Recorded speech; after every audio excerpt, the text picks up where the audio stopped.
We see a lot of change within the construction sector. I'd like to go over to Kieran for a comment, because I'd like to ask Kieran, what are some of the aspects of construction industry that will change in 2021? Yes, we're looking at technology, and yes, there's been positive opportunity for continued development, but as a consequence of the last 6 months and the next few months, what are some of the changes that you think we might see in the construction space? So thanks for your question, Philip. I just want to address it under three main headings, really, in terms of what will change next year, because obviously there will be change, and we're seeing change now currently in the market and the way we're operating.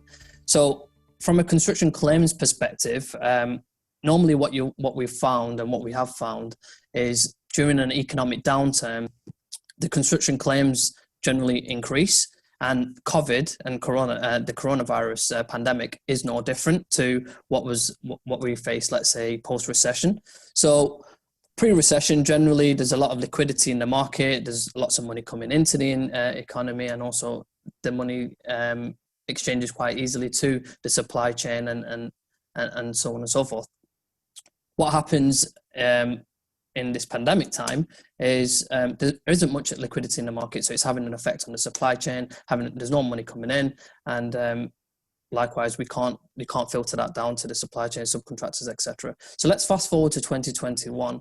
We're going to see, it's undoubtable that we're going to see an increase in claims in the industry, especially those related to Corona. The stakeholders that are currently being affected, whether that might be by financial or time. A lot of the projects that I'm working on now have been affected by the coronavirus in some way or in some way. So a lot of disruption.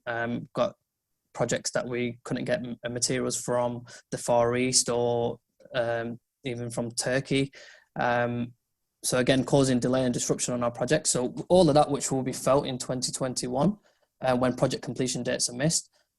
There's another aspect in terms of digitization and reliance on technology, and that's another aspect that's going to change.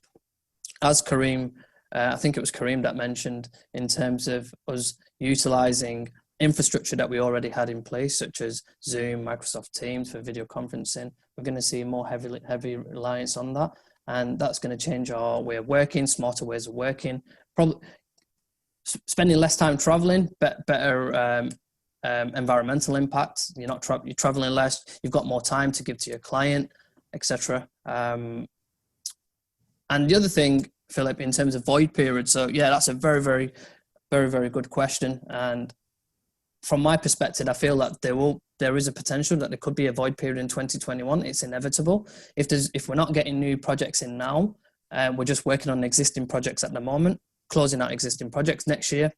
What's going to happen? We're going to need new projects to work on after we're closing out the existing ones. So we look to the UAE government to see what they're going to do to try and stimulate that. Are there any stimulus packages being implemented? So we know Abu Dhabi are hiking up their infrastructure spend. So in recession times, generally a lot of the money gets spent via infrastructure, and that kind of drives the economy. Also, I think we're quite fortunate because Expo has been pushed to 2021. There's going to be a lot of even closing out the existing Expo project, but also on the back of Expo, there's going to be a lot of more projects as well. So, and especially because there's going to be it's going to be a global tourism hub, getting people from around the world to one single destination. The contacts that I'm from the RICS perspective, I spoke to contacts within the industry. So that's kind of from a claims perspective, but from a contracting perspective, I'm getting mixed reviews for about next year. I'm getting existing contractors who have a good infrastructure, good backing, financial backing here in the Middle East.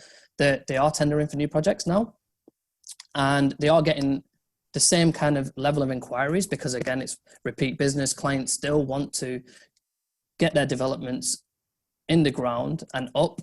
And it's kind of a good time to get it in the ground and get it going. Also, I'm getting the other perspective as well, where some contracting companies are finding it very difficult to sustain themselves, so they've had to close down. But there's a positive to that as well. The contracting organisations have got less competition on the back of that because there isn't as many tenderers going for the same project. To avoid so I think it's important that we just need to change the way we work. We incorporate smart ways of working to try and avoid that void period. Also, you can change from a consultancy perspective, change the way that you usually start to.